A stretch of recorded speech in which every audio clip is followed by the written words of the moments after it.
ভারতের কথা অনুযায়ী বাংলাদেশ চলবে না, দিল্লির কথা অনুযায়ী বাংলাদেশ চলবে না। বাংলাদেশ চলবে আল্লাহর আইন, আল্লাহর সংবিধান, কোরআনের জন্য। কোরআন দিয়ে বাংলাদেশ চলবে। কারা কারা রাজি? দুই হাত দেখতে চাই।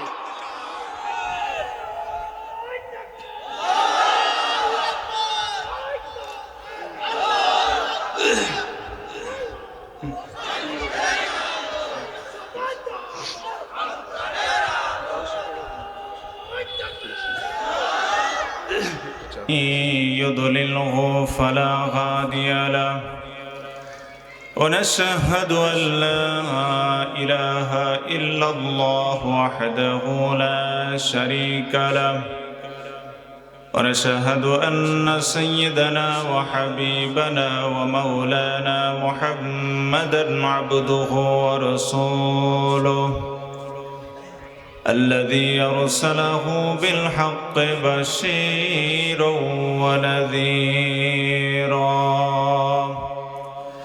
وداعيا إلى الله بإذنه وسراجا وقمرا منيرا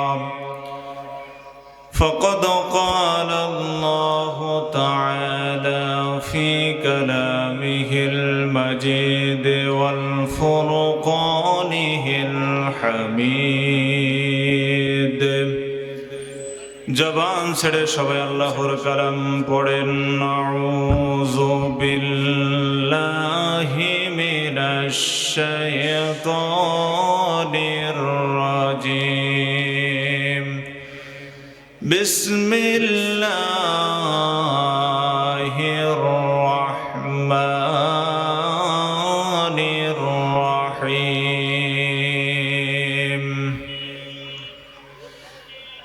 يريدون ليطفئوا نور الله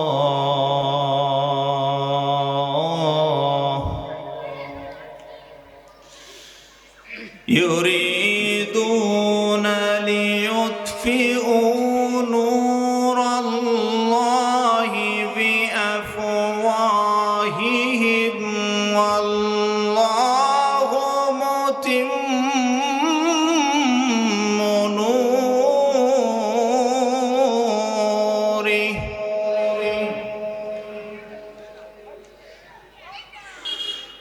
الله متم نوره ولو كره الكافرون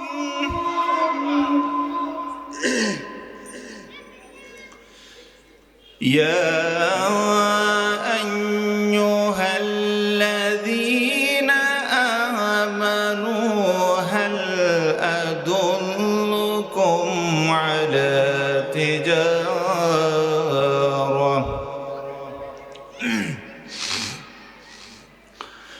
تجارة تنجيكم من عذاب أليم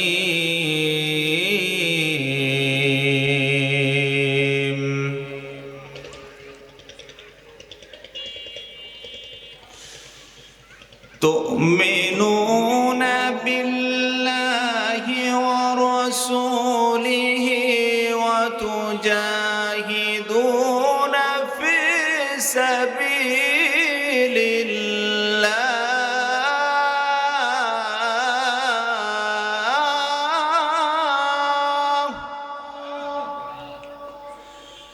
في سبيل الله بأموالكم وأنفسكم ذلكم خير لكم إن كنتم تعلمون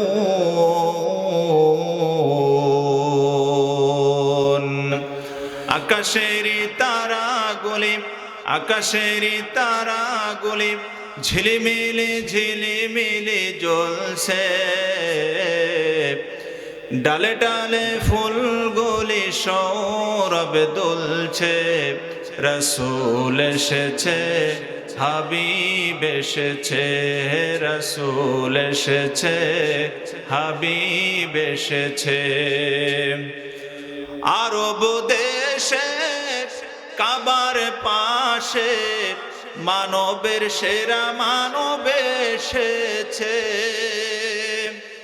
আমিনার কোলে চন্দ্র দোলে, পাখিরা ডালে ডালে গান ধরেছে, রসুল এসেছে, হাবিব এসেছে, রসুল এসেছে, হাবিব এসেছে, রসুল এসেছে, হাবিব এসেছে, রসুল এসেছে, হাবিব এসেছে।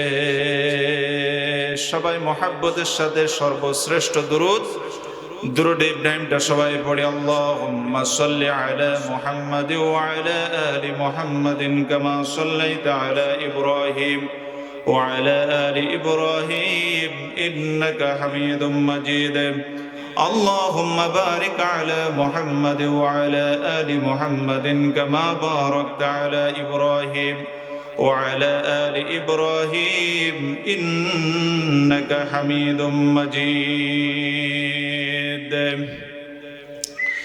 কি হবে বেঁচে থেকে অযথা বিদ্যা শিখে যদি না গড়তে পারি শোষণবিহীন সমাজটাকে? ঠিক কিনা বলেন?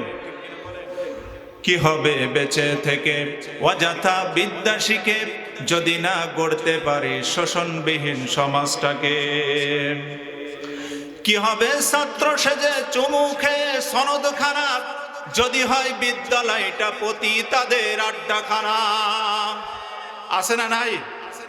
কথা বলেন, আছে না নাই? কি হবে ছাত্র সেজে চুমু খেয়ে সনদ খারাপ যদি হয় বিদ্যালয়টা পতিতাদের আড্ডাখানা?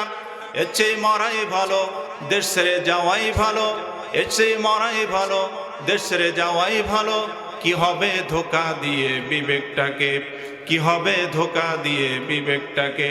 কি হবে বেঁচে থেকে অযথা বিদ্যা শিখে যদি না গড়তে পারি শোষণবিহীন সমাজটাকে? কি হবে আলেম হয়ে ইমাম সেজে সমাজেতে পারো যদি সত্য কথা উচ্চ স্বরে না বলিতে? ঠিক কিনা? কি হবে আলেম হয়ে ইমাম সেজে সমাজেতে পারো যদি সত্য কথা উচ্চ স্বরে না বলিতে? চাকরির ভয় করো যদি ছেড়ে দাও ওই না গদি, চাকরির ভয় করো যদি ছেড়ে দাও ইমামতি। কি হবে ধোঁকা দিয়ে আল্লাহকে? ঠিক কিনা? কি হবে বেঁচে থেকে অযথা বিদ্যা শিখে যদি না গড়তে পারি শোষণবিহীন সমাজটাকে? কি হবে যুবক নামের বোঝা হয়ে এ ধরাতে যেখানে মা বোনেরা ধর্ষিতা হয় দিনে রাতে? কি হবে যুবক নামের বোঝা হয়ে এই ধরাতে যেখানে মা বোনেরা ধর্ষিতা হয় দিনে রাতে? যৌবনের সার্থকতা ঘুষবে সকল ব্যথা, যৌবনের সার্থকতা ঘুষবে সকল ব্যথা। মানুষরূপী পশুটাকে পারো যদি বলি দিতে, মানুষরূপী পশুটাকে। কি হবে বেঁচে থেকে অযথা বিদ্যা শিখে যদি না গড়তে পারি শোষণবিহীন সমাজটাকে? কি হবে, কি হবে লেখালেখি কলমবাজির এই মহড়া সমাজের আসল চিত্র যদি না যায় তুলে ধরা? কি হবে লেখালেখি কলমবাজির এই মহড়া সমাজের আসল চিত্র যদি না যায় তুলে ধরা? যদি ওই ঘুষের বলে কলমটা উল্টা চলে, যদি ওই ঘুষের বলে ক্যামেরা উল্টা বলে, যদি ওই ঘুষের বলে ক্যামেরা উল্টা চলে, তবে কি যাবে রোখা দুর্নীতিকে? দুর্নীতি রোখা যাবে? হয় এইটা আর দেখাচ্ছে এটা। ঠিক কিনা বলেন? হচ্ছে একটা, দেখাচ্ছে আর একটা। আছে না নাই? যদি ওই ঘুষের বলে কলমটা উল্টা চলে, যদি ওই ঘুষের বলে ক্যামেরা উল্টা চলে, তবে কি যাবে রক্ষা দুর্নীতিকে? কি হবে বেঁচে থেকে অযথা বিদ্যা শিখে যদি না গড়তে পারি শোষণবিহীন সমাজটাকে? কি হবে নামাজ রোজা ইমানদারির বড়াই করে যদি ওই খোদার কোরআন নর্দমাতে থাকে পড়ে? কি হবে নামাজ রোজা ইমানদারির বড়াই করে যদি ওই খোদার কোরআন নর্দমাতে থাকে পড়ে? মসজিদের কোণেই বসে জিকির যতই করো কোষে, মসজিদের কোণেই বসে জিকির যতই করো কোষে, এভাবে যাই না পাওয়া আল্লাহকে। কি হবে বেঁচে থেকে অযথা বিদ্যা শিখে যদি না গড়তে পারি শোষণবিহীন সমাজটাকে? কি হবে শেষ নবীজির উম্মত বলে দাবি করে যদি ওই নবীর চেয়ার কাদিয়ানীরা দখল করে? কি হবে শেষ নবীজির উম্মত বলে দাবি করে যদি ওই নবীর চেয়ার কাদিয়ানীরা দখল করে? নবীজির জন্য যদি রক্তের বহে নদী, নবীজির জন্য যদি রক্তের বহে নদী, তবুও হটব না ওই দাবি থেকে। কি হবে বেঁচে থেকে অযথা বিদ্যা শিখে যদি না গড়তে পারি শোষণবিহীন সমাজটাকে? কি হবে কিতাবাদির তালিম দিয়ে মাদ্রাসাতে যদি ওই খোদার কোরআন নিষিদ্ধ হয় আদালতে? যদি ওই খোদার কোরআন নিষিদ্ধ হয় আদালতে, কাফনের কাপড় মাথায় ময়দানে আই ছুটে আয়, কাফনের কাপড় মাথায় ময়দানে আই ছুটে আয়, বিলিয়ে দে না তোদের জীবনটাকে। কি হবে বেঁচে থেকে অযথা বিদ্যা শিখে যদি না গড়তে পারি শোষণবিহীন সমাজটাকে? যদি না গড়তে পারি দুর্নীতিমুক্ত সমাজটাকে? যদি না গড়তে পারি চাঁদাবাজ মুক্ত সমাজটাকে? আরো একবার উচ্চ আওয়াজ দিয়ে পড়ছে আলহামদুলিল্লাহ। দুরূদ আর সালাম পেশ করে বিশ্ব মানবতার মুক্তির দিশারি, মুক্তির কান্ডারি, যিনি দিনের জন্য কাপড়ের টুপি মাথায় পরিধান করেছেন, আবার দিনের স্বার্থে ইসলামের স্বার্থে তিনি ওহুদের ময়দানে লোহার টুপি পরিধান করেছিলেন, ঠিক না ঠিক? যিনি দিনের স্বার্থে চোখের পানি ঝরিয়েছেন, আবার দিনের স্বার্থে গায়ের রক্ত ঝরিয়েছেন, যিনি দিনের স্বার্থে নরম হয়েছেন, দিনকে বিজয়ী করার জন্য, কোরআনকে বিজয়ী করার জন্য, যিনি দিনের জন্য আবার কখনো গরমও হয়েছেন, ঠিক না ঠিক? সেই মহামানবের উদ্দেশ্য করে as a father, as a teacher, as a law giver, as a law maker, as a superman of the world, the prophet Muhammad রাসূলুল্লাহ, সকলে উচ্চ আওয়াজ দিয়ে পড়ছি সাল্লাল্লাহু আলাইহি ওয়াসাল্লাম। মাগফিরাত কামনা করছি সেই সমস্ত মধ্যে মুজাহিদদের জন্য, যুগে যুগে ইসলামের জন্য, দিনের জন্য যারা জান এবং মালকে আল্লাহর রাস্তায় কোরবানি করেছেন, যারা শাহাদাত বরণ করেছেন। আল্লাহ সুবহানাহু ওয়া তাআলা সকল শহীদদের শাহাদাতের সর্বোচ্চ মাকাম দান করেন। সকলে পড়ে নিচ্ছি আল্লাহুম্মা আমিন। সম্মানিত উপস্থিতি, দোয়া করি সেই সমস্ত তরুণ এবং নওজোয়ানদের জন্য। আজকে এই সমস্ত যুবকেরা ইচ্ছা করলে এখানে একটা কনসার্টের আয়োজন করতে পারত, এখানে একটা গানের অনুষ্ঠানের আয়োজন করতে পারত, কিন্তু আলহামদুলিল্লাহ আল আকসা সমাজ কল্যাণ সংস্থা আস্তে আস্তে এগিয়ে যাচ্ছে। এবছরে আলহামদুলিল্লাহ এই সমস্ত যুবকদের প্রচেষ্টায়, বিশেষ করে সেলিম ভাই, নাইম, এরপর শরীফুল ভাই সহ এই আল আকসা সমাজ কল্যাণ সংস্থার যে সমস্ত সদস্যরা আছে, তারা অসংখ্য পরিশ্রম করে যাচ্ছে যে এই সংস্থার মাধ্যমে দেশ এবং জাতির খেদমত করার জন্য, দিনের খেদমত করার জন্য আমরা সেই কলিজার টুকরা যুবকদের জন্য মহান আল্লাহ তাআলার কাছে দোয়া করি। আল্লাহ সুবহানাহু ওয়া তাআলা দুনিয়া এবং আখিরাতে এই আল আকসা সমাজ কল্যাণ সংস্থার সমস্ত সদস্যদেরকে দুনিয়া এবং আখিরাতের কল্যাণে কবুল করুন। সকলে বলছে আল্লাহুম্মা আমিন। সম্মানিত উপস্থিতি, আমাদের এলাকা থেকে আমাদের পিতা মাতা, আমাদের দাদা দাদি, আমাদের নানা নানি, আত্মীয় স্বজন যারা ইন্তেকাল করেছেন, আল্লাহ সুবহানাহু ওয়া তাআলার কাছে আজকের এই কোরআনের মাহফিল থেকে তাদের জন্য দোয়া করি। আল্লাহ সুবহানাহু ওয়া তাআলা তাদের কবরের আযাবগুলো যেন মাফ করে দেন এবং কবরগুলোকে যেন জান্নাতের টুকরা বানিয়ে দেন। আমরা সকলে পড়ছি আল্লাহুম্মা আমিন। আরো জোরে আল্লাহুম্মা আমিন। সম্মানিত উপস্থিতি, আমি পবিত্র কোরআনুল কারীমের 61 নম্বর সূরা, সূরাটির নাম হলো সূরা সফ। সূরাটির নাম কি? সূরা সফ। সূরা সফের 4টা আয়াতে কারিমা আপনাদের সম্মুখে তেলাওয়াত করেছি। এখান থেকে সংক্ষিপ্ত পরিসরে আমরা কথা বলবো ইনশাআল্লাহ তাআলা।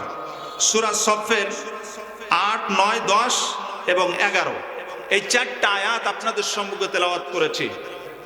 এখান থেকে আমরা কথা বলবো, শ্রবণ করব ইনশাআল্লাহ তাআলা। আসুন আমরা সরল অনুবাদটা আগে একটু শুনে নেই। মহান আল্লাহ রাব্বুল আলামিন পবিত্র কোরআনুল কারীমের 61 নম্বর সূরা, সূরা সফের 8 নম্বর আয়াতে মহান আল্লাহ রাব্বুল আলামিন কত সুন্দর করে বলছেন। আল্লাহ রাব্বুল আলামিন বলেন, ইউরিদুনা লিয়ুতফিউ নূরাল্লাহি বিআফওয়াহিহিম ওয়াল্লাহু মুতিম্মু নূরিহি আল্লাহু মুতিম্মু নূরিহি ওয়ালাউ কারিহাল কাফিরুন। জোরে সরে বলেন আল্লাহু আকবার। মহান আল্লাহ তাআলা বলছেন, কাফের বেঈমানেরা আল্লাহর নূরকে তথা ইসলামকে তথা কোরআনের আলোকে পৃথিবীর বুক থেকে নিভিয়ে দিতে চায়। আল্লাহ বলছেন, আল্লাহু মুতিম্মু নূরি, আল্লাহ রাব্বুল আলামিন তার নূরের ইসলামের পূর্ণতা দানকারী। সুবহানাল্লাহ। ওয়ালাউ কারিহাল কাফিরুন, আল্লাহর নূর তথা ইসলাম কোরআন পৃথিবীর বুকে বিজয়ী থাকুক, এই জিনিসটা কোনো দিনের জন্য কাফেরেরা পছন্দ করে না। ঠিক কিনা? এরপরে 9 নম্বর আয়াতে মহান আল্লাহ রাব্বুল আলামিন কত সুন্দর করে বলছেন, হুয়াল্লাযী আরসালা রাসূলাহু বিল হুদা ওয়া দীনিল হাক্কি লিইয়ুযহিরাহু আলাদ-দীনি কুল্লিহি ওয়ালাউ কারিহাল মুশরিকুন। আল্লাহ রাব্বুল আলামিন বলেন, তিনি সেই সত্তা যিনি তার বান্দাকে হেদায়েত দিয়ে এবং সত্য দিন দিয়ে, হেদায়েত মানে এখানে কোরআনকে বোঝানো হচ্ছে, কোরআন দিয়ে এবং সত্য দিন তথা ইসলাম দিয়ে পৃথিবীর বুকে আল্লাহ রাব্বুল আলামিন তার রাসূলকে পাঠিয়েছেন, যাতে করে সমস্ত মানুষের তৈরি করা মতবাদের উপরে আল্লাহর ইসলামকে বিজয়ী করা যায়। এজন্যই আল্লাহ তাআলা তার রাসূলকে এই দুনিয়াতে পাঠিয়েছেন। সুবহানাল্লাহ। ওয়ালাউ কারিহাল মুশরিকুন, আর কাফেররা ইসলাম বিজয়ী হোক এটা কখনো তারা চাইবে না, পছন্দ করবে না। এরপরে 10 নম্বর আয়াতে মহান আল্লাহ রাব্বুল আলামিন বলেন, ইয়া আইয়ুহাল্লাযীনা আমানু হাল আদুল্লুকুম আলা তিজারাতিন তুনজিকুম মিন আযাবিন আলীম। আল্লাহ তাআলা বলছেন, ওহে যারা ঈমানদার, ওহে যারা ঈমান এনেছো, ওহে যারা পরকালকে বিশ্বাস করেছো, ওহে যারা জান্নাতকে বিশ্বাস করেছো, ওরে যারা জাহান্নামকে বিশ্বাস করেছো, ওহে যারা আখিরাতকে বিশ্বাস করেছো, ওহে যারা নবীর প্রতি ঈমান আনয়ন করেছো, কোরআনের প্রতি যারা ঈমান আনয়ন করেছো, তারা শুনে রাখো, আমি কি তোমাদের এমন একটা ব্যবসায়ের কথা বলবো না? এমন একটা ব্যবসায়ের কথা আমি তোমাদের কি বলবো না, যে ব্যবসাটা করলে পরে জাহান্নামের কঠিন যন্ত্রণাদায়ক আযাব থেকে, শাস্তি থেকে তোমরা বেঁচে যাবে। সুবহানাল্লাহ। সেই ব্যবসাটা হলো তুমিনুনা বিল্লাহি ওয়া রাসূলিহি ওয়া তুজাহিদুনা ফি সাবিলিল্লাহি বিআমওয়ালিকুম ওয়া আনফুসিকুম যালিকুম খায়রুল লাকুম ইন কুনতুম তা'লামুন।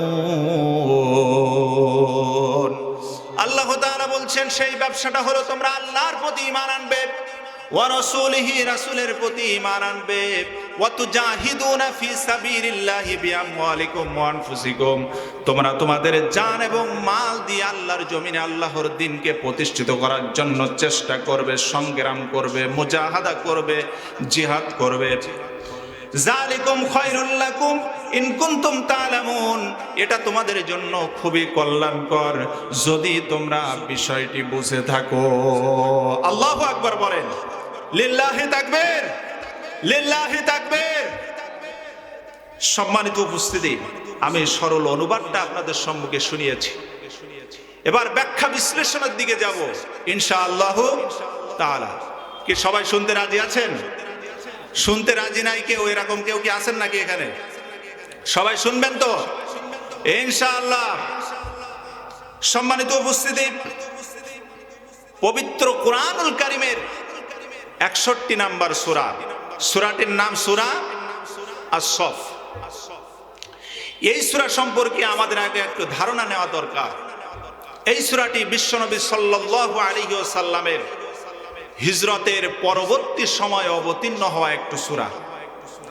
আমরা জানি হিজরতের আগের সূরাগুলোকে বলা হয় মাক্কি সূরা, আর হিজরতের পরবর্তী সূরাগুলোকে বলা হয় মাদানী সূরা।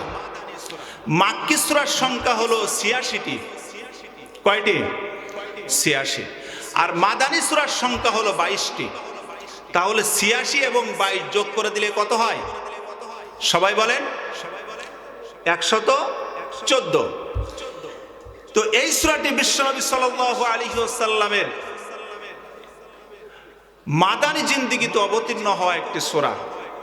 এই সূরার নামকরণ সম্পর্কে বলা হয়েছে, এই সূরার ৪ নম্বর আয়াতে আল্লাহ তাআলা সব শব্দটা ব্যবহার করেছেন। কত নম্বর আয়াতে? ৪ নম্বর আয়াতে। এখান থেকেই এই সূরার নামকরণ করা হয়েছে। মহান আল্লাহ রাব্বুল আলামিন বলেন, ইন্নাল্লাহা ইউহিব্বুল্লাযীনা ইউকাতিলুনা ফি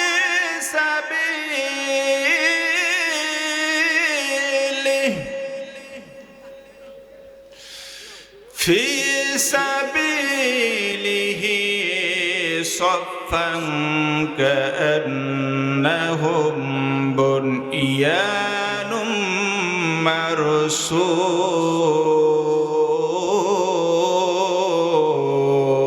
আল্লাহু আকবার। মহান আল্লাহ তাআলা বলছেন, নিশ্চয় আল্লাহ রাব্বুল আলামিন, ও পৃথিবীর মানুষেরা, নিশ্চয় আল্লাহ রাব্বুল আলামিন তাদেরকে পছন্দ করেন, ভালোবাসেন, যারা আল্লাহর রাস্তায় আল্লাহর জমিনে আল্লাহর দ্বীনকে প্রতিষ্ঠিত করার জন্য সংগ্রাম করে, লড়াই করে, চেষ্টা করে, জিহাদ করে। এমন ভাবে তারা লড়াই করে, কাতারবদ্ধভাবে, সারিবদ্ধভাবে, এমন ভাবে তারা লড়াই করে, কান্নাহুম বুনিয়ানুম মারসুস, তারা যেন সীসা ঢালা প্রাচীরের মতো। সুবহানাল্লাহ। সীসা ঢালা প্রাচীরের মতো তারা লড়াই করে এবং সংগ্রাম করে। সম্মানিত উপস্থিতি, যারা ঈমানদার, যারা মুমিন, যারা পরকালকে বিশ্বাস করে, যারা আল্লাহর প্রতি ঈমান এনেছে, তারা শহীদের তামান্না নিয়ে, শাহাদাতের আকাঙ্ক্ষা নিয়ে আল্লাহর জমিনে আল্লাহর দ্বীনকে প্রতিষ্ঠিত করার জন্য ঐক্যবদ্ধভাবে, জামাতবদ্ধভাবে, এমন ভাবে তারা দ্বীন কায়েমের জন্য কাজ করে, তারা যেন সীসা ঢালা প্রাচীরের মতো। সুবহানাল্লাহ। ঈমানদার যারা, তারা শাহাদাতের তামান্না নিয়ে দ্বীন প্রতিষ্ঠার জন্য তারা সংগ্রাম করে, তারা কাজ করে, তার কারণ একজন ঈমানদার, একজন মুমিন, একজন পরকালের বিশ্বাসী, সে জানে এই কথা যে যেই পথ শাহাদাতের সেই পথ হলো হকের, যেই পথ শাহাদাতের সেই পথ হকের, যেই পথ কারাগারের সেই পথ হকের, যেই পথ রক্তরাঙা সেই পথ হকের, যেই পথ জেল জুলুমের সেই পথ হকের।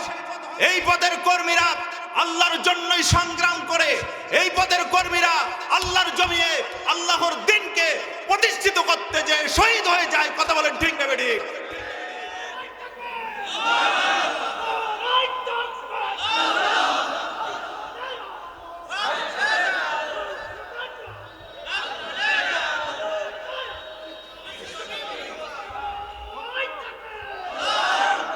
আলহামদুলিল্লাহ। সম্মানিত উপস্থিতি, একজন ইমানদার, একজন মুমিন সে জানে যে হকের রাস্তা হলো শাহাদাতের রাস্তা, হকের রাস্তা হলো ইসলামী আন্দোলনের রাস্তা, হকের রাস্তা হলো আল্লাহর জমিনে আল্লাহর দিনকে কায়েম করার রাস্তা। কথা বলেন ঠিক না বেঠিক? শহীদি তামান্না প্রত্যেকটা মুসলমানের ভিতরে থাকা দরকার। রাসূল আকরাম সাল্লাল্লাহু আলাইহি ওয়াসাল্লাম সব সময় আল্লাহ তাআলার কাছে দোয়া করতেন, আল্লাহ দয়া করে আমাকে শাহাদাতের মৃত্যু, শাহাদাতের মওত তুমি আমাকে নসিব করে দিও। রাসূলের দোয়া, রাসূলের আকাঙ্ক্ষা, আমাকে শহীদ করে সেই মিছিলে শামিল করে নিও। সবাই বলেন, আমাকে শহীদ করে সেই মিছিলে শামিল করে নিও। যেই মিছিলের নেতা আমির হামজা, যেই মিছিলের নেতা আমির হামজা, খোবায়েব খাব্বাব খোদার ছিল যারা অতি প্রিয়, শামিল করে নিও। আমাকে শহীদ করে সেই মিছিলে শামিল করে নিও। সবাই বলি আল্লাহুম্মা আমিন। সম্মানিত উপস্থিতি, একান্ত আপনজনেরা, এই সূরার নামকরণ সম্পর্কে বলা হয়েছে। এই সূরার 4 নম্বর আয়াতে সব শব্দটা এসেছে, এখান থেকে এই সূরার নামকরণ করা হয়েছে। এই সূরার আলোচ্য বিষয় হলো, এই সূরার মূল বিষয় হলো, আলোচ্য বিষয় হলো হযরতে মূসা আলাইহিস সালামের জীবনের কিছু অংশ এই সূরার ভিতরে তুলে ধরা হয়েছে। হযরতে ঈসা আলাইহিস সালাতু ওয়াস সালামের জীবনের কিছু অংশ এই সূরার ভিতরে তুলে ধরা হয়েছে। এবং এই সূরার মূল যে আলোচ্য বিষয়, মূল যে বিষয়টা, সেটা হলো দিন প্রতিষ্ঠার জন্য আন্দোলন করা দরকার। দিন প্রতিষ্ঠার গুরুত্ব, দিন কায়েমের গুরুত্ব, দিন প্রতিষ্ঠিত করা, এটা প্রত্যেকটা মুসলমানের জন্য, মুমিনের জন্য অপরিহার্য বিষয়। এটাই হলো এই সূরার মূল আলোচ্য বিষয়। সুবহানাল্লাহ বলেন। আজকে গোটা পৃথিবীর সমস্ত মুসলমানেরা লাঞ্ছিত, অপমানিত, পদতলিত। গোটা পৃথিবীর মুসলমানদের হাতে আজ নেতৃত্ব নাই। ইহুদি খ্রিস্টানদের হাতে, তাগুতি শক্তির হাতে, ইসলাম বিরোধী শক্তির হাতে গোটা পৃথিবীর নেতৃত্ব এবং কর্তৃত্ব চলে গিয়েছে। কথা বলেন ঠিক না বেঠিক? এটার মূল কারণ কি? এটার মূল কারণ হচ্ছে মুসলমানেরা নামাজকে ইবাদত মনে করে, মুসলমানেরা রোজাকে ইবাদত মনে করে, মুসলমানেরা কোরআন তেলাওয়াতকে ইবাদত মনে করে, মুসলমানেরা মসজিদ বানানোটাকে ইবাদত মনে করে, মুসলমানেরা দান করাকে ইবাদত মনে করে, মুসলমানেরা পিতামাতার খেদমত করাকে ইবাদত মনে করে। কিন্তু আল্লাহর জমিনে আল্লাহর দিনকে প্রতিষ্ঠিত করা, দিন কায়েমের জন্য আন্দোলন করা, দিন প্রতিষ্ঠার জন্য কাজ করা, এটা প্রত্যেকটা মুসলমানের জন্য ফরজ। কিন্তু মুসলমানেরা এটাকে নফলের গুরুত্ব দেয় না। অনেক মুসলমানেরা দিন কায়েমের আন্দোলনটাকে তারা বলে এটা হলো ধর্মের প্রতি বাড়াবাড়ি করা। নাউজুবিল্লাহ বলেন। অথচ কোরআনুল কারীম যদি অর্থ সহ আপনি পড়েন, পরতে পরতে ইসলামী আন্দোলনের কথা আল্লাহ রাব্বুল আলামিন উল্লেখ করেছেন। সুবহানাল্লাহ। দিন প্রতিষ্ঠার জন্য কাজ করার কথা বলা হচ্ছে। আমার ভাইরা, আমি দায়িত্বহীন কণ্ঠে বলতে চাই, ইসলামী আন্দোলন করা, দিন কায়েমের জন্য, ইসলাম প্রতিষ্ঠার জন্য কাজ করা, এটা কোনো নফল বিষয় নয়, এটা কোনো সুন্নাত বিষয় নয়, এটা হলো ফরজ বিষয়। এটা কি বিষয়? সবাই বলেন কি বিষয়? এটা হলো ফরজ বিষয়। কোথায় আছে দলিল? কোথায়? আপনারা যদি প্রশ্ন করেন যে হুজুর দলিল দেন, আল্লাহ রাব্বুল আলামিন সূরাতুন নিসার ৭৬ নম্বর আয়াতে কত সুন্দর করে বলছেন। মহান আল্লাহ তাআলা বলেন, আল্লাযীনা আমানু ইউকাতিলুনা ফি সাবিলিল্লাহ ওয়াল্লাযীনা কাফারু ইউকাতিলুনা ফি সাবিলিত তাগুত ফাকাতিলু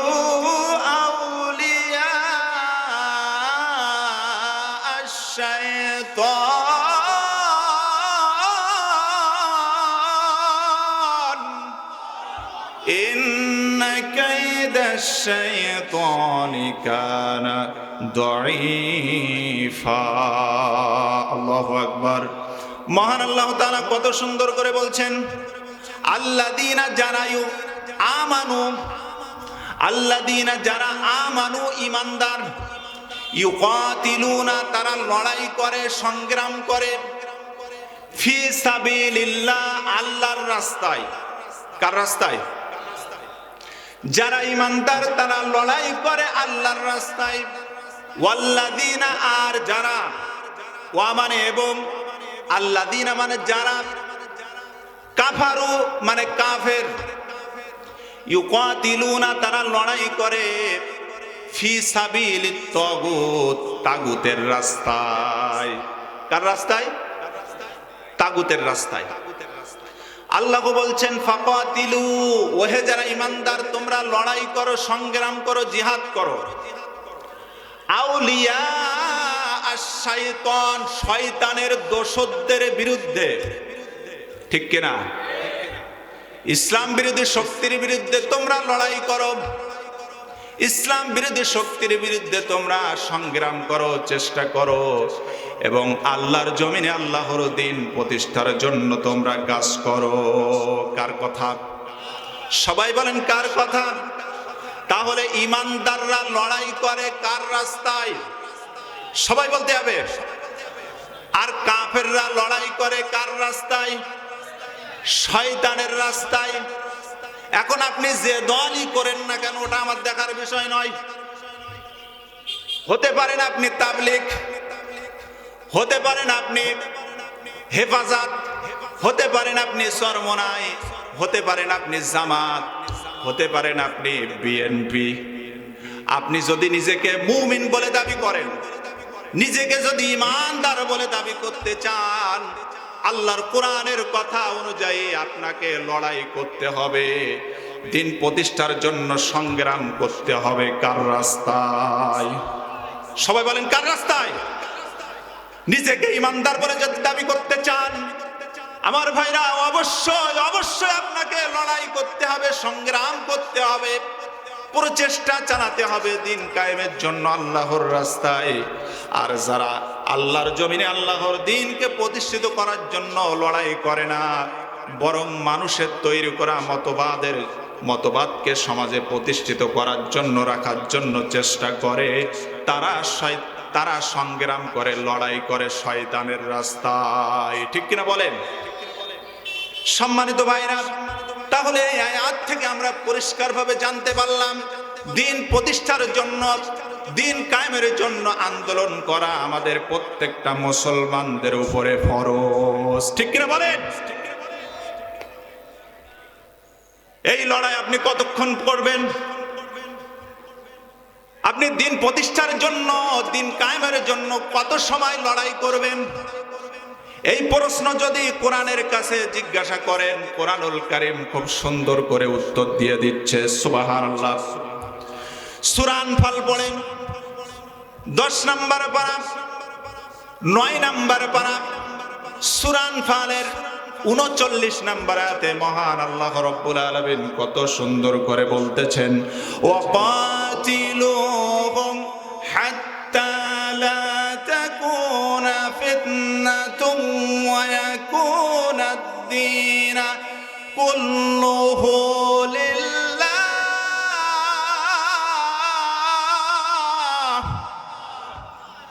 আল্লাহ তাআলা বলছেন ওয়াকাতিলুহুম, ও হে ইমানদাররা তোমরা লড়াই করো, সংগ্রাম করো, চেষ্টা করো, হাত্তা লা তাকুনা ফিতনাহ, যতক্ষণ না পর্যন্ত সমাজ থেকে ফিতনা দূরীভূত না হয়। ফিতনার ব্যাখ্যায় বলা হচ্ছে সমাজ থেকে যাবতীয় অন্যায়, যাবতীয় খারাপ কাজ যতক্ষণ না পর্যন্ত দূর না হবে ততক্ষণ পর্যন্ত তোমাকে লড়াই করতে হবে, ততক্ষণ পর্যন্ত তোমাকে সংগ্রাম করতে হবে, জিহাদ করতে হবে। সুবহানাল্লাহ। আমি কি নিজের থেকে বানিয়ে কোনো কথা বলছি? কোরআন থেকে কথা বলছি। কোরআনের কথা আমার আল্লাহর কথা, আল্লাহর ওয়াজের থেকে শ্রেষ্ঠ ওয়াজ আর কিছুই হতে পারে না, ঠিক কিনা বলে?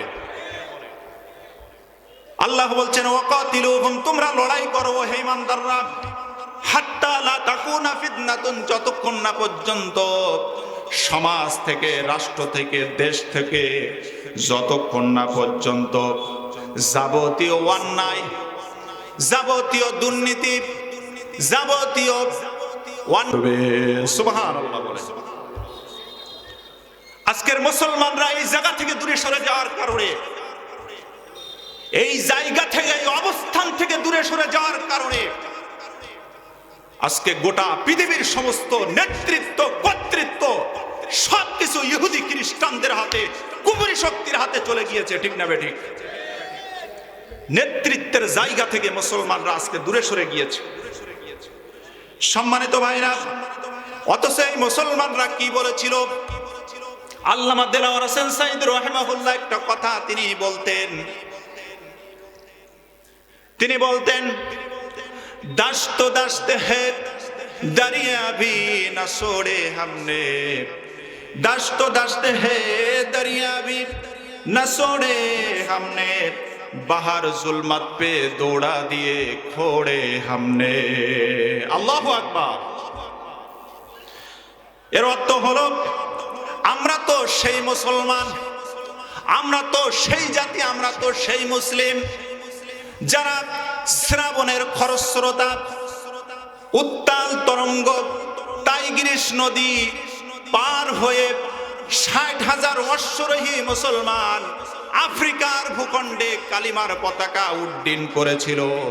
আমরা হচ্ছি সেই মুসলমান। সুবহানাল্লাহ। এই মুসলমানরা জীবন দিয়েছে দিন প্রতিষ্ঠার জন্য, কিন্তু এই মুসলমানরা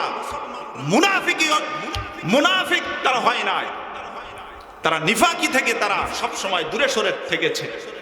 এই মুসল্লা দিন প্রতিষ্ঠার জন্য জীবন দিয়েছে, কিন্তু ইসলাম বিরোধী শক্তির সামনে, বাতিল শক্তির সামনে মুসলমানেরা কখনো মাথা নত করে নাই। আল্লাহু আকবার বলেন।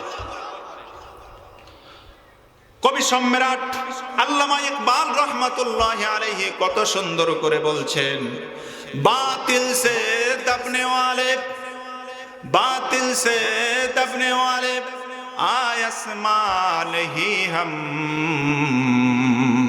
बातिल से दबने वाले आसमान ही हम, सो बार कर चुका है तो इंतहा हमारा। এই পৃথিবী ১০০ বছর ধরে টেস্ট করেছে, পরীক্ষা করেছে, পৃথিবী ১০০ বছর ধরে পরীক্ষা করেছে। মুসলমান জীবন দিতে জানে, মুসলমান জান এবং মালকে দিনের জন্য কুরবানি করতে জানে, আল্লাহর জন্য কুরবানি করতে জানে, কিন্তু কোন বাতিল শক্তির সামনে, কোন কুফরি শক্তির সামনে মুসলমান মাথা নত করতে পারে না। আল্লাহু আকবার।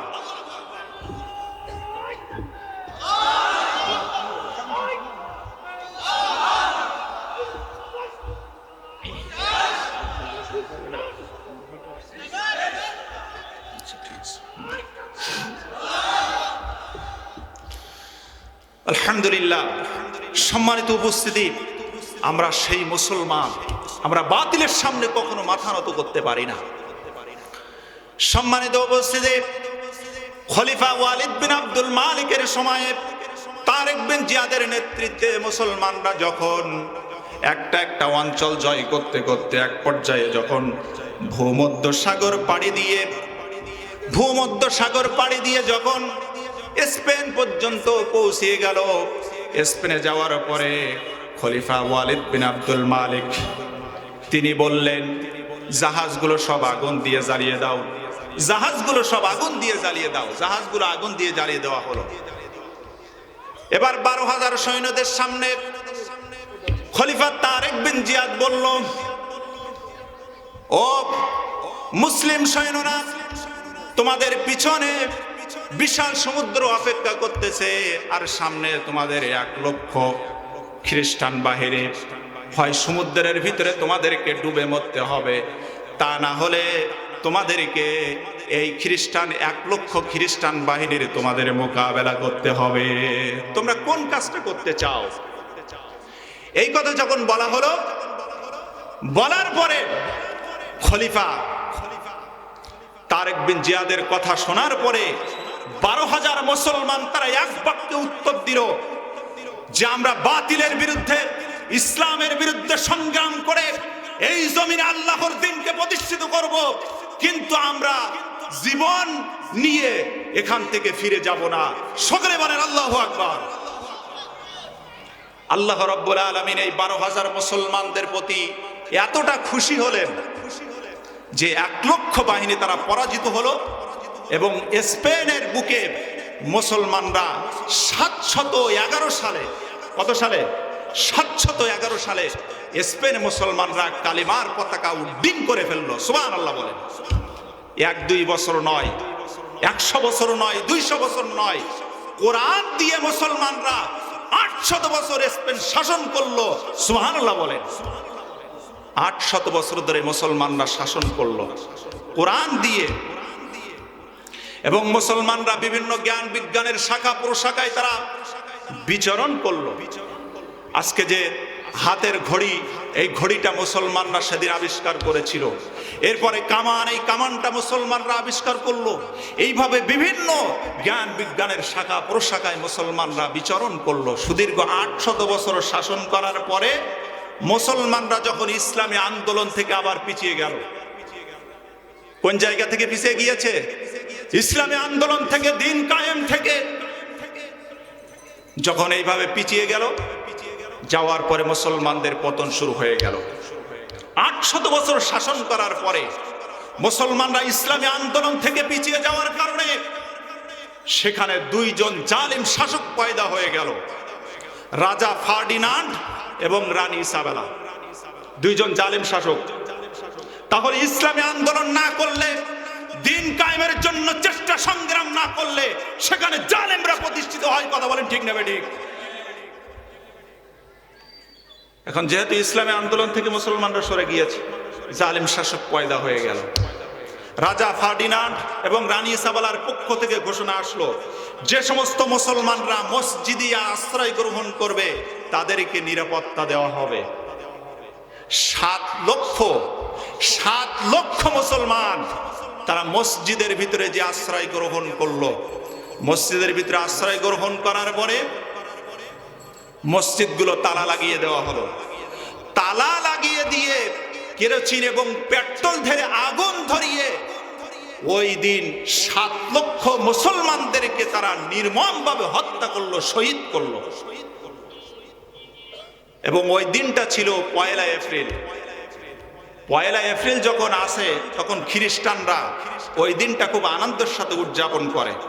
স্পেনে যারা খ্রিস্টান বা সারা বিশ্বের খ্রিস্টানরা ওই দিন খুব আনন্দের সাথে উদযাপন করে, অট্টহাসি দেয় আর বলে, আমরা এই দিনেই মুসলমানদেরকে বিদায় করতে পেরেছিলাম স্পেন থেকে। আত্মভোলা মুসলিম জাতি আজকে খ্রিস্টানদের অনুসরণ করে 1 এপ্রিল তারা উদযাপন করে থাকে। নাউজুবিল্লাহ বলেন। তাহলে ইসলামী আন্দোলন থেকে দূরে সরে গেলে সেখানে জালেম শাসক প্রতিষ্ঠিত হয়। কথা বলেন ঠিক নেবে ঠিক? সম্মানিত ভাইরা, একান্ত আপনজনের আমার,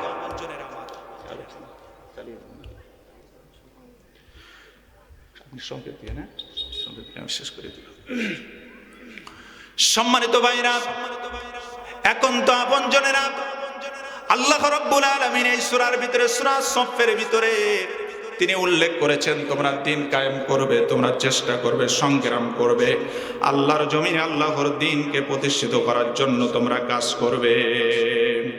আমার ভাইরা, আল্লাহ রাব্বুল আলামিন কত সুন্দর করে বলছেন, ইউরিদুনা লিইউতফিউ নূরাল্লাহি বিআফওয়াহিহিম ওয়াল্লাহু মুতিম্মু নূরিহি ওয়ালাউ কারিহাল কাফিরুন। মহান আল্লাহ তাআলা বলছেন, কাফেরেরা চায়, ইসলামের দুশমনরা চায় আল্লাহর নূরকে তথা ইসলামকে তথা কোরআনুল কারীমকে পৃথিবীর বুক থেকে তারা নির্মূল করে দিতে। আল্লাহ রাব্বুল আলামিন বলেন, আল্লাহু মুতিম্মু নূরিহি, আল্লাহ রাব্বুল আলামিন তার নূরের পূর্ণতা দানকারী। সুবহানাল্লাহ। ইসলাম পৃথিবীর বুক থেকে ধ্বংস হবে না, কোরআন পৃথিবীর বুক থেকে নির্মূল হবে না। তার কারণ কোরআন হেফাজতের দায়িত্ব যে স্রষ্টা গ্রহণ করেছেন সেই স্রষ্টার নাম কি? যদি আগুন লেগে ধ্বংস হয়ে যায়,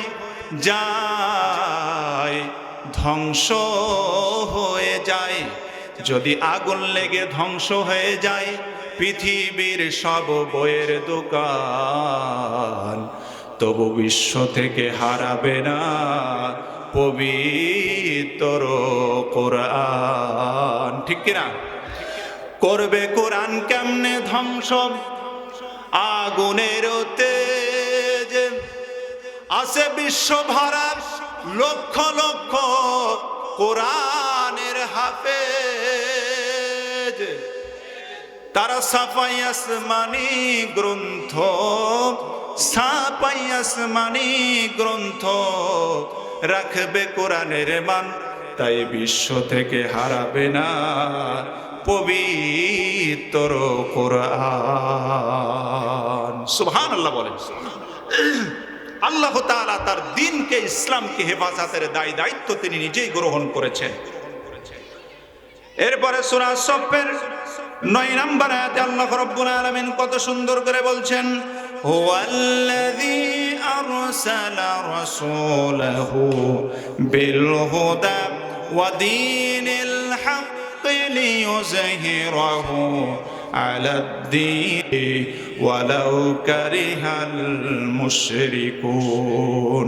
মহান আল্লাহ তাআলা বলছেন, হুয়া মানে তিনি, আল্লাযী মানে যিনি, আরসালা মানে পাঠিয়েছেন, রাসূলাহু তার রাসূলকে, বিল হুদা মানে কোরআন দিয়ে, ওয়া দীনিল হক সত্য দিন মানে ইসলাম দিয়ে, লিইয়ুযহিরাহু আলাদ-দীনি কুল্লি যাতে করে সমস্ত দিনের উপরে, মানুষের তৈরি করা সমস্ত মতবাদের উপরে, সমাজতন্ত্রের উপরে, ধর্মনিরপেক্ষ মতবাদের উপরে, মানুষের তৈরি করা সমস্ত মতবাদের উপরে ইসলামকে বিজয়ী করার জন্য, দ্বীনকে বিজয়ী করার জন্য আল্লাহ রাব্বুল আলামিন তার রাসূলকে এই পৃথিবীর বুকে পাঠিয়েছেন। সুবহানাল্লাহ বলেন। আমার ভাইরা, রাসূলের জীবনের লক্ষ্য ছিল দ্বীন বিজয়ী করা। এই আয়াত থেকে সেই প্রমাণ আমরা পাচ্ছি। ঠিক কিনা বলেন? আমি কি নিজের থেকে বানিয়ে কোনো কথা বলছি? কোরআন থেকে কথা বলছি। কোরআনের আলোচনা কিন্তু সবার আবার পছন্দ হবে না, হবে নাকি? কোরআন শোনার পরে হযরতে ওমরের ঈমান বেড়ে গিয়েছিল, আর কোরআন শোনার পরে আবু জেহেলের শয়তানি বেড়ে গিয়েছিল। ঠিক কিনা? কোরআন শোনার পরে সবার কিন্তু ভালো লাগবে না। ওমরের ঈমান বেড়েছে আর আবু জেহেলের শয়তানি বেড়ে গিয়েছে। আল্লাহ তাআলা বলছেন, রাসূলের জীবনের লক্ষ্য ছিল দ্বীন বিজয়ী করা, দ্বীনকে জমিনে প্রতিষ্ঠিত করা। এটা নবীজির জীবনের লক্ষ্য ছিল। আমাদের জীবনের লক্ষ্য দ্বীনকে যেন বিজয়ী করা হয়। এখন আপনাদের কাছে আমার প্রশ্ন, বাংলাদেশে কি দ্বীন বিজয়ী আছে? কথা বলেন না কেন? বাংলাদেশে কি দ্বীন বিজয়ী আছে? কোরআন দিয়ে কি বাংলাদেশ চলে? তাহলে কোরআন দিয়ে বাংলাদেশ চলছে না, এজন্য আমরা যারা এখনো পিছিয়ে আছি, আল্লাহর দরবারে আপনি কি জবাব দেবেন? হিসাব করুন। রাসূলের জীবনের লক্ষ্য, আপনার জীবনের লক্ষ্য যদি একই রকম না হয়, তাহলে রাসূলের সুপারিশ আপনার কপালে নসিব হবে না। ঠিক কিনা বলেন? বাংলাদেশের দিন বিজয়ী নাই, অথচ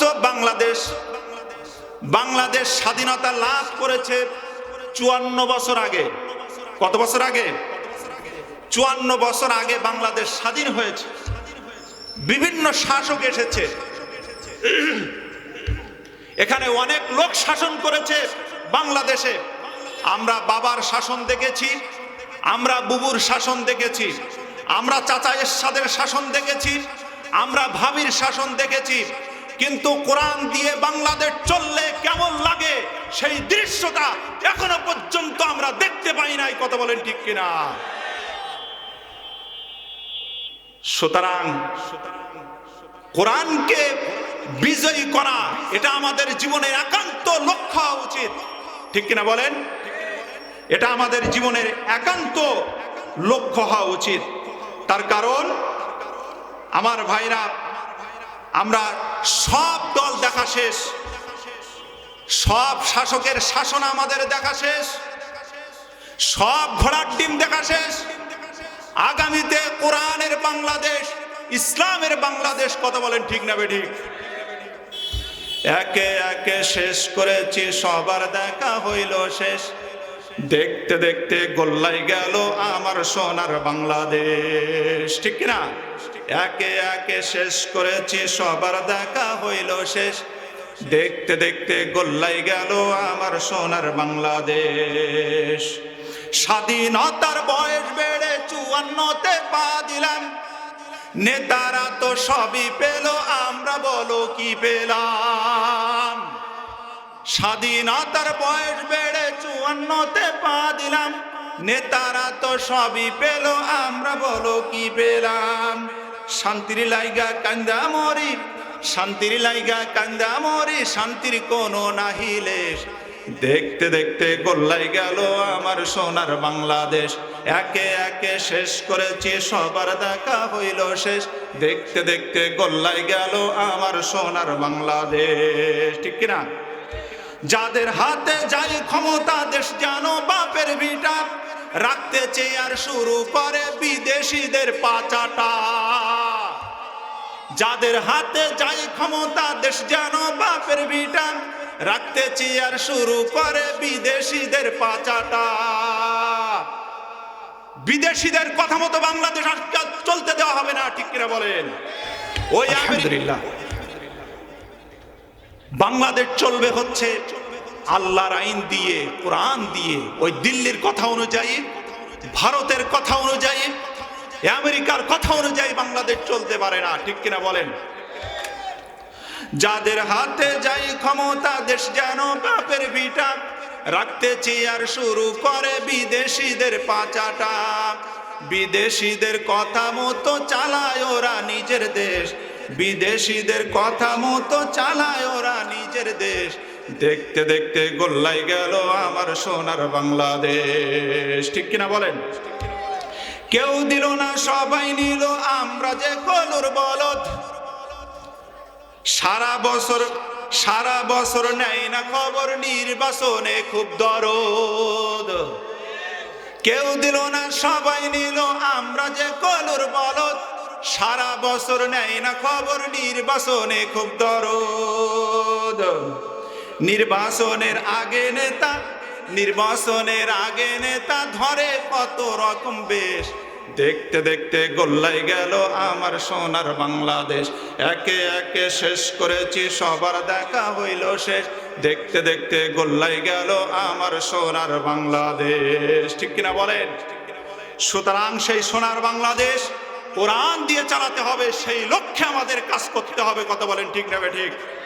আর একটা কথা বলি, কান খাড়া করে শোনেন।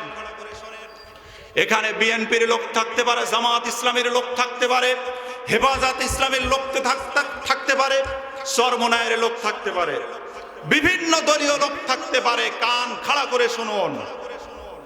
আমাদের ভিতরে রাজনৈতিক মতভিন্নতা থাকতে পারে, আমাদের ভিতরে মাসালাগত শাখা প্রশাখা থাকতে পারে, কিন্তু বাংলাদেশের স্বাধীনতা সার্বভৌমত্বের প্রশ্নে, বাংলাদেশের স্বাধীনতা এবং সার্বভৌমত্ব রক্ষার জন্য আমরা সবাই এক এবং অভিন্ন। কথা বলেন ঠিক না ঠিক? সুতরাং আমাদের পূর্বপুরুষরা কখনো অন্যায়ের সামনে মাথা নত করেন নাই, কখনো জালিমের সামনে আমাদের পূর্বপুরুষরা মাথা নত করেন নাই। 1204 সালের ইখতিয়ার উদ্দিন মোহাম্মদ বিন বখতিয়ার খলজি মাত্র 17 জন সৈন্য নিয়ে ভারতবর্ষে তিনি আক্রমণ করেছিলেন। তার এই আক্রমণ সহ্য করতে না পেরে নরেন্দ্র মোদীর পূর্বপুরুষ লক্ষণ সেন সেদিন পিছনের দরজা দিয়ে পালিয়ে যেতে বাধ্য হয়েছিল। কথা বলেন ঠিক না বেঠিক? সুতরাং তোমরা কাদেরকে ভয় দেখাও, কাদেরকে তোমরা চোখ রাঙানো দেখাও? আমরা হলাম সেই ইখতিয়ার উদ্দিন মোহাম্মদ বিন বখতিয়ার খলজির উত্তরসূরি। কথা বলেন ঠিক না বেঠিক? আমরা হলাম সালাউদ্দিন আইয়ুবীর উত্তরসূরি, আমরা হলাম জামাল উদ্দিন আফগানির উত্তরসূরি, আমরা হলাম শতাব্দীর কিংবদন্তি আলেমে দ্বীন মুফাসসিরে কোরআন আল্লামা দিলওয়ার হোসেন সাইদি রাহিমাহুল্লাহর উত্তরসূরি। কথা বলেন ঠিক না বেঠিক? আমরা জীবন দিতে জানি কিন্তু বাতিলের সামনে মাথা নত করতে রাজি নয়। কথা বলেন ঠিক না বেঠিক? সম্মানিত ভাইরা, সুতরাং দুঃখের কথা আর কি বলবো, দুঃখের কথা আর কি বলবো? গত ফ্যাসিবাদের আমলে 28 লক্ষ কোটি টাকা লুটপাট হয়েছে, বিদেশে পাচার হয়েছে। কত কোটি টাকা? 28 লক্ষ কোটি টাকা। চিন্তা করেছেন? 28 কোটি কত, 2800 কোটি কত, 28,000 কোটি কত, 28 লক্ষ কোটি কত? একটুখানি চিন্তা করেন তো। 28 লক্ষ কোটি টাকা বিদেশে পাচার হয়েছে। এক একজন এমপি, এক একজন মন্ত্রী শত শত হাজার হাজার কোটি টাকার মালিক হয়েছে। কথা বলেন ঠিক না বেঠিক? সুতরাং ওই সমস্ত চোরদের হাতে এদেশের রাষ্ট্রীয় ক্ষমতা আর যেতে দেওয়া যাবে না। ঠিক না বেঠিক? সাদাবাদের হাতে আমরা রাষ্ট্রীয় ক্ষমতা দিতে চাই না, সাদাবাদের হাতে এই দেশটা দিতে চাই না, দুর্নীতিবাজদের হাতে এই দেশটা দিতে চাই না। এই দেশটা দিতে চাই আল্লাহর আইন এবং সত্যের শাসন প্রতিষ্ঠিত করার জন্য যারা কাজ করবে তাদের হাতে এই দেশটা আমরা তুলে দিতে চাই। আল্লাহর আইন জমিনে প্রতিষ্ঠিত করতে চাই। কারা কারা রাজি? দুই হাত দেখতে চাই। লিল্লাহি তাকবীর।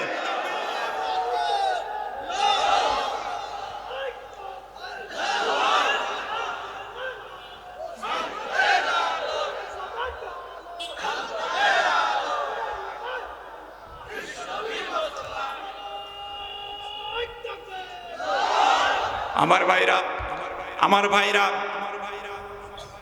একান্ত আপনজনেরা আমরা আজকের এই মাহফিল থেকে স্পষ্ট করে বলতে চাই, স্পষ্ট পয়গাম আমরা দিতে চাই।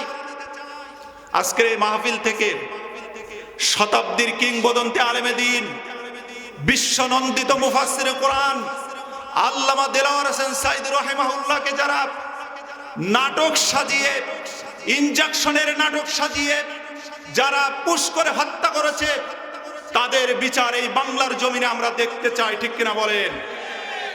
2009 সালে পিলখানায় যারা সেরা অফিসারদেরকে হত্যা করেছে, তাদের বিচার এই বাংলার জমিনে আমরা দেখতে চাই।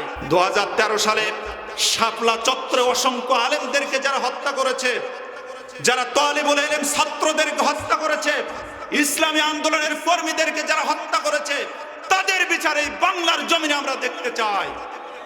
2024 সালে অসংখ্য হাজার হাজার ছাত্রদেরকে যারা খুন করেছে, প্রকাশ্য দিবালোকে যারা ক্রস ফায়ার করে হত্যা করেছে, এবং প্রায় 40,000 ছাত্র এখনো পঙ্গু অবস্থায় হাসপাতালে জীবন যাপন করতেছে, তাদের বিচার আমরা বাংলার জমিনে দেখতে চাই। ঠিক কিনা বলে আমার ভাইরা?